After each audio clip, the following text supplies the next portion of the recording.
Apollo 11 press conference. The format today will consist of a 45-minute presentation by the Apollo 11 crew, followed by question and answers. At this time, I'd like to introduce the Apollo 11 crew, astronauts Neil Armstrong, Michael Collins, Edwin Aldrin. Neil? It was our pleasure to have participated in one great adventure.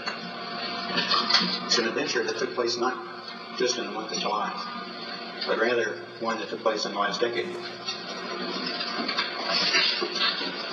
We all here and the people listening in today had the opportunity to share that adventure over its developing and unfolding in the past months and years. It's our privilege today to share with you some of the details of that final month of July that was certainly the highlight for the three of us of that decade. We're going to divert a little bit from the format of past press conferences and talk about the things that interested us most, in particular the things that occurred on and about the moon. We will use a number of films and slides which most of you have already seen, and with the intent of pointing out some of the things that we observed on the spot, which may not be obvious to those of you who are looking at them here from the surface of Earth.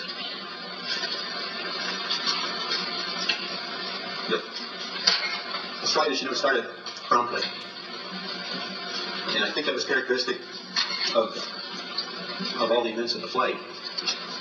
The Saturn gave us one magnificent ride, both into Earth orbit and on a trajectory to the moon.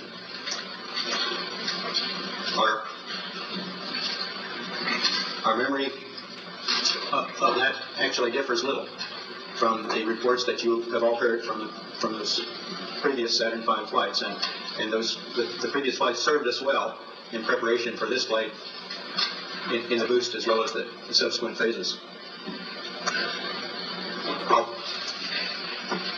We would like to skip directly to the translunar coast phase and undockings, the transposition and docking sequence. Incredible moonwalk. Did you find that the surface was equally firm anywhere, or were there harder and softer spots that you could detect? And secondly, when you looked up at the sky, could you actually see the stars and the Sirius Corona in spite of the glare? In rather flat regions, the footprint would penetrate perhaps a half an inch or sometimes only a quarter of an inch and give a very firm response. In other regions near the edges of these craters, we could find that the foot would sink down maybe 2, 3, possibly 4 inches. And in the slope, of course, the various edges of the footprint might go on up to 6 or 7 inches, and compacting this material would tend to produce a slight sideways motion as it was compacted on the material underneath it. So we feel that you cannot always tell just by looking at the terrain what the exact resistance will be as your foot sinks into a point of firm contact. So one must be quite cautious in moving around in this rough terrain. We were never able to see stars from the lunar surface or on the daylight side of the moon by eye without looking through the optics. I don't recall during the period of time that we were photographing the solar corona what stars we could see. I don't remember seeing any. Neil, you were a little bit concerned, you said, about stubbing your toe at the point of landing because the surface was obscured by dust. Do you see any way around that kind of problem for future landings on the moon?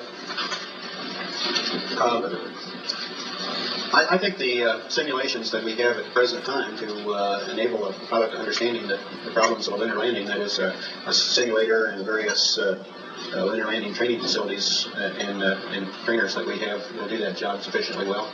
Above that, I think it's just a matter of pilot experience. And of course, the little bit of dispersions in the maneuvers, such as the DLI burn on the backside of that ignition, and there is no way of compensating until you get to final phase for that error. Based on your own experience in space, do you or any of you feel that there will ever be an opportunity for a woman to become an astronaut in our space program? I should hope so. I'd like to refer back something that Neil Armstrong said a while back, that there was so much out there you would like to have done. As it was, you ended up a considerable number of minutes behind schedule. Is that because the schedule was overloaded for the EVA, or can we expect all astronauts, when they reach the moon for the first time, to enjoy themselves and spend as much time doing so as you seem to? We plead guilty to enjoying ourselves. As was mentioned earlier, we're recommending that we start future EVAs with a 15 or 20-minute period to get these kinds of things out of the way. Get used to the surface and what you see, adapt to the 16G and maneuvering around, and probably we just included a little more in the early phase than we were actually able to do. Many of us and many other people in many places have speculated on the meaning of this first landing on another body in space. Would each of you give us your estimate of what is the meaning of this to all of us?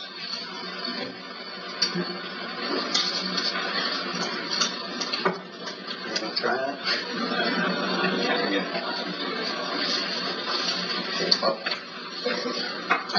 I believe that what this country set out to do was something that was going to be done sooner or later, whether we set a specific goal or not. I believe that from the early space flights we demonstrated the potential to carry out this type of a mission, and again it was a question of time until this would be accomplished. I think the relative ease with which we were able to carry out our mission, which of course came after a very efficient and a logical sequence of flights, I think that just demonstrated that we were certainly on the right track when we took this commitment to go to the moon. I think that what this means is that many other problems perhaps can be solved in the same way by taking a commitment to solve them in a long-time fashion. I think that we were timely in accepting this mission of going to the moon. It might be timely at this point to think in many other areas of other missions that could be accomplished.